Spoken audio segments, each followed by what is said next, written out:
My name's Tanya the Ghoul, and this video is going to be a little bit different. This video is going to be a dream roster for a public domain kaiju fighting game. Now, I'm sure that there's already been kaiju fighting game rosters that have been made already, but this one is specifically for public domain kaiju in case you want to make your own fighting game, but don't really know any kaiju that you could freely use for your project. The rules will be pretty simple with this roster. I'm mainly doing comic book and movie characters. There will be some like folklore and religious characters here, but I tried to limit them as much as I could. If you want to make your own list and you know of any public domain kaiju that you could use, leave it down in the comments below. I would love to hear it. Also, I need to get this out of the way. Gappa, Yongari, and Gamera will not be added into this due to the fact they're not actually public domain. They might have been public domain for a short while, but their rights have been rebought in around the 80s or 90s, so they are not public domain anymore. They might be put in some DVD box sets and such like that, but they are not public domain. And also, the owner of Yongari is very hard to find, so, you know, the rights might be a bit up in the air, but he's not public domain. So, with that out of the way, let's get on with our roster, shall we?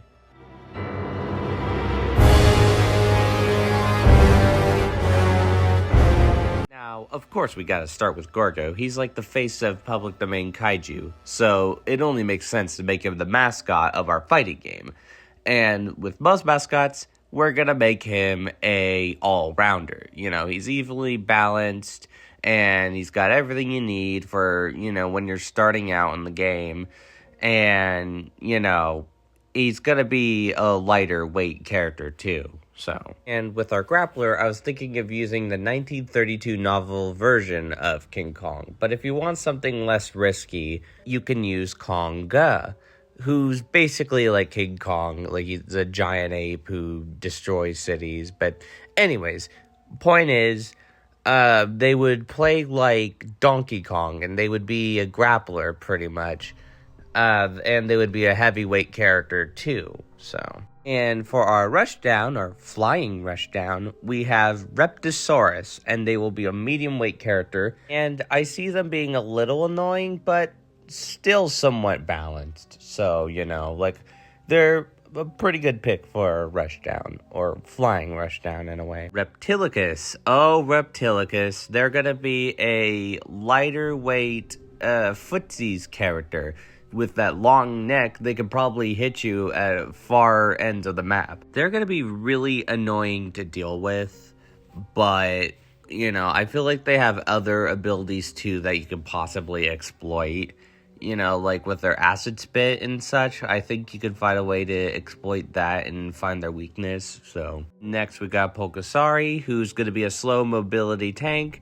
They're going to be tanky as all hell, but they'll be slow in mobility. And they're going to be a heavyweight character, too. They're going to be able to take a lot of damage and deal a lot of damage, but they'll be very slow, which is easy to exploit their weakness. Next, we have our first fusion fighter, Gogula. They're going to be a high mobility grappler. They're going to be agile and extra speedy, but also be able to grapple you as well. And they might not have like any powers, but they could still pack a mean punch, and they're going to be a medium weight. I'll say like medium to lightweight. Next, we have our Zoner, which is going to obviously be the tripods from War of the Worlds by H.G. Wells. These guys are mainly going to be shooting lasers across the stage. They're going to be a more lighter weight, but they're going to be very annoying to deal with at first. But they do have weaknesses you can't exploit. But they will be shooting projectiles across the screen and lasers and such. So, yeah. Next, we have our glass cannon, and that will be Audrey 2. Now, how will Audrey 2 move across the map? They're a plant. Well, you've seen in plenty of media how, plants are able to walk around, like, Piranha Plant from Smash Bros.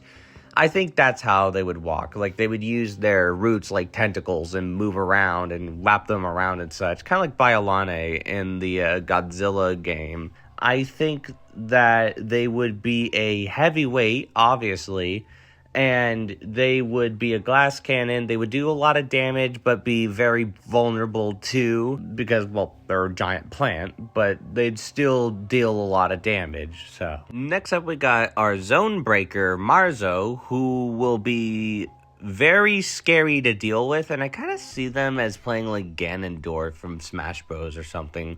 Like, they'd be a heavier weight character that can pack a mean punch, and they would be a force to be reckoned with. Yeah, I could definitely see them as like a zone breaker, just type character you would not want to play against, With our hit and run, I'm thinking of the Angel of Death, and I feel like they would be a very lightweight, flying character. They would be able to deal a little bit of damage, but then fly away easily, be kind of annoying to play against.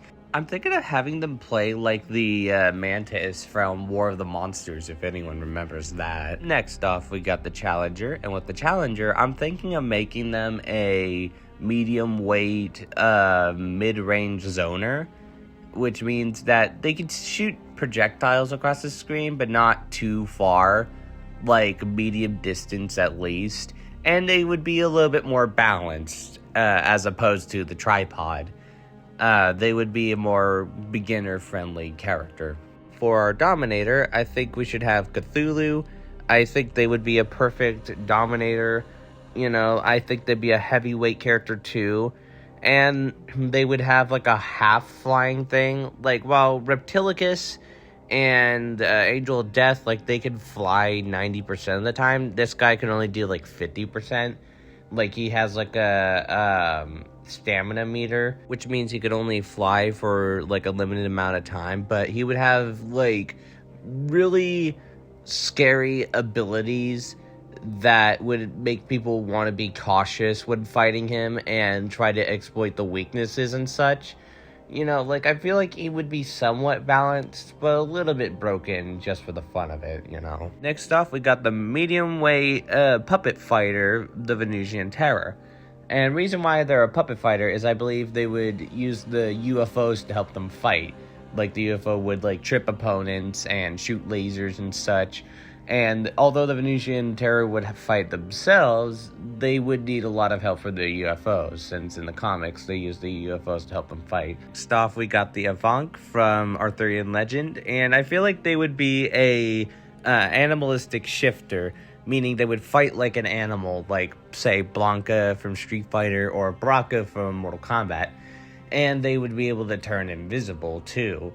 And because, like, that's what they do in the Arthurian legend. And I think they would be like a lightweight, medium lightweight, around that range. We also have Dingo Neck, which would basically be like our Anguirus here. They would be a armored grabber. They would be heavily armored, take a lot of hits, and they would be able to grab you as well.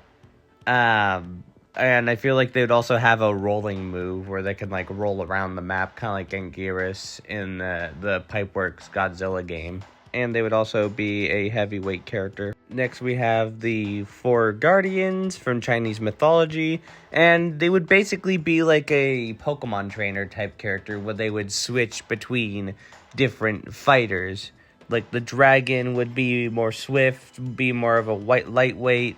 The bird would be a flying grabber, and they would be like medium to lightweight. The tiger would be a heavyweight character, and they would be like a tackler.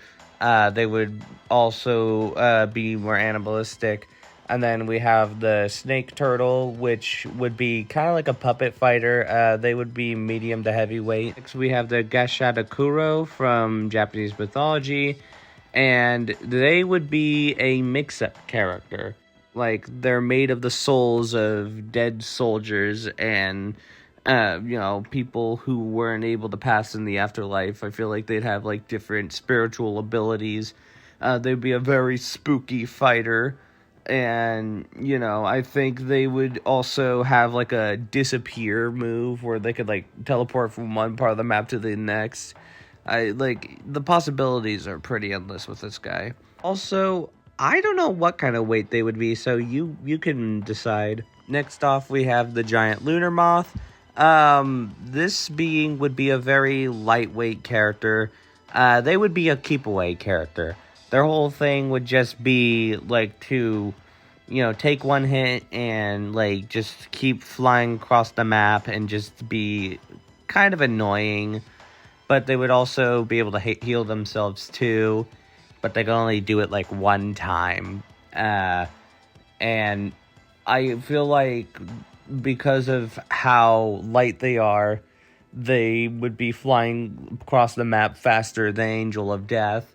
So overall, they would be a pretty spammy fighter, but they do have weaknesses, so, it's not totally doom here. Next off is Puffer. They would be a medium to heavyweight bait and punish fighter, meaning that they would probably use their ink to blind their opponent real quick to give them a perfect time to, latch on to the enemy and, beat them to a pulp.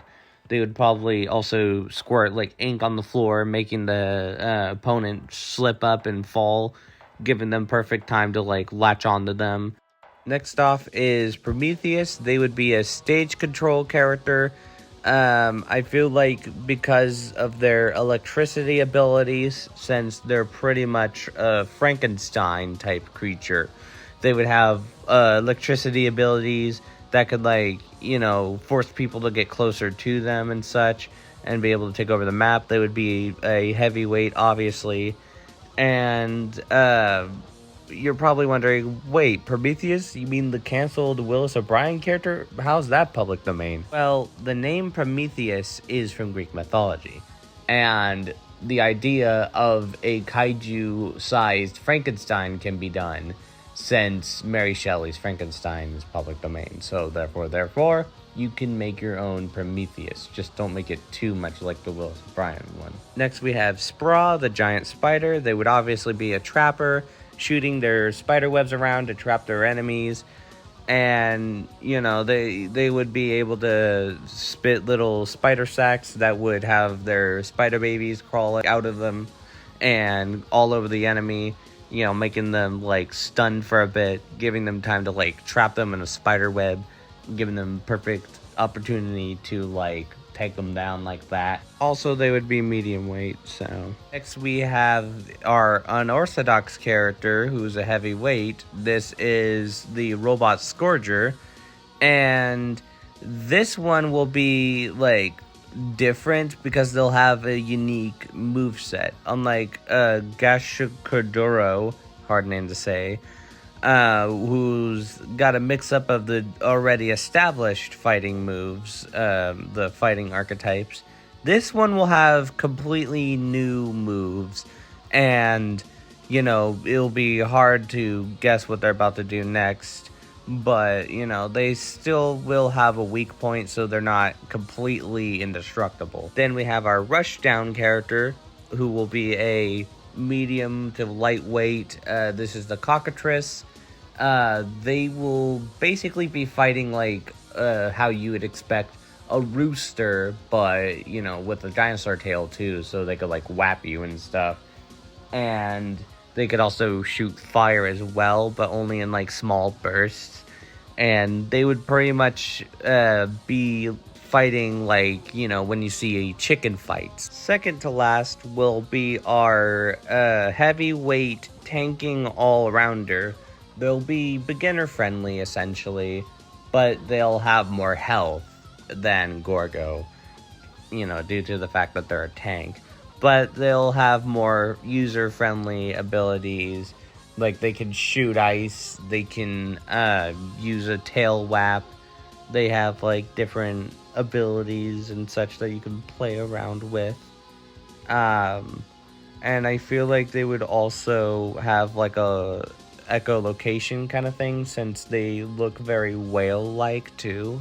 So there's a lot of fun stuff you could do with that. And last off on the main roster, yes, main roster, because I'll show DLC after this, but last off is our medium to heavyweight sword fighter, Talos.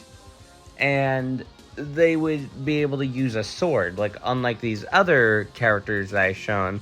This one will be the only one on the main roster with an actual weapon they wield and they throw around and such.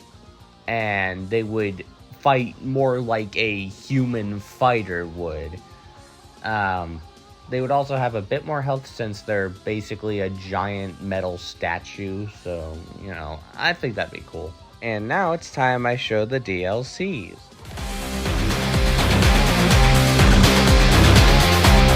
I think for our DLC, we should start off strong with Clifford the Big Red Dog. Yes, the 1963 version only, and you can't really use Clifford. However, you can use the idea of a big red dog. Kind of like Fenrir from Norse mythology, but red. And I feel like this one would be very interesting too. They would probably be a medium to lightweight character. And I'm thinking of making them like a keep away rushdown hybrid.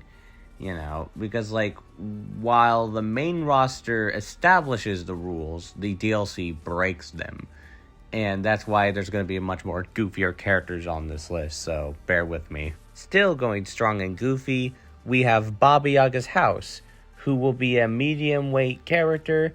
They will be a hit and run mix up, and I feel like they would be a much more sillier character to fight against.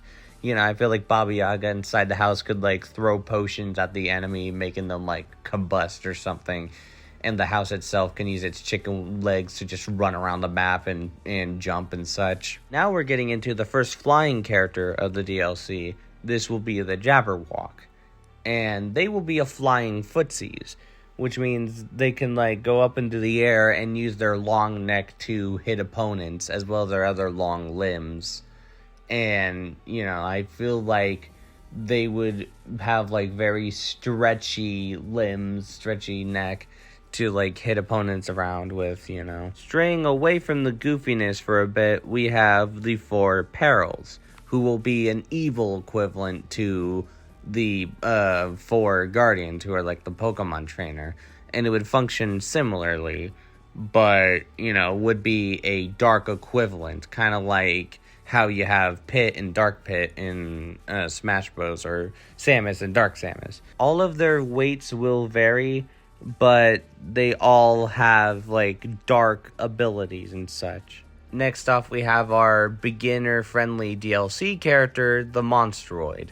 They will be a medium weight character, and they will be a grappling all-rounder. And they wouldn't really have, you know, they wouldn't have any arms, so they can't really, you know, grapple you with their arms, but they grapple you with their mouth and, like, throw you around and such. Stuff, we have the Giant Buddha, who would basically be powerless. They would have no powers at all. And they would be our martial arts fighter, using only martial arts moves and such like that.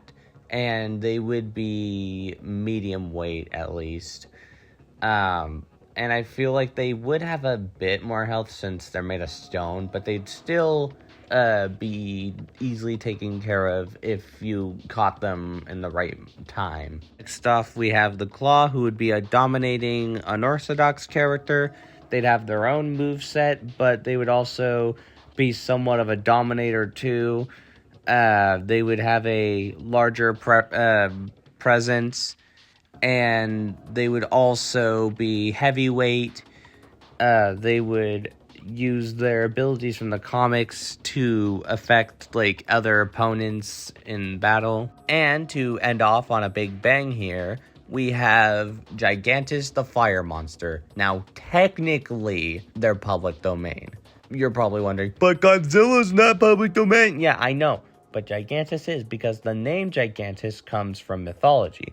And as long as you make it a generic fire monster, you know, and you don't make it look anything like Toho's Godzilla or Legendary's Godzilla. Like, if you don't make the dorsal fins the same, or you don't give him 4 fingers, or the weird snout, you should be fine.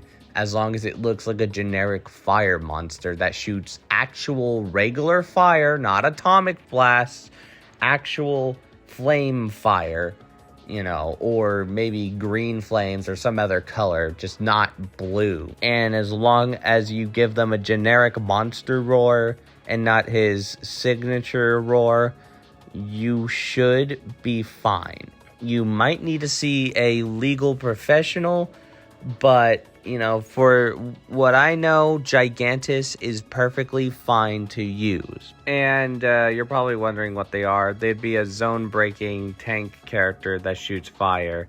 So, there you go. They'd be like a big boss kind of character. And there we have it. My public domain fighting game roster. Now, what do you guys think? Do you think I should add more kaiju?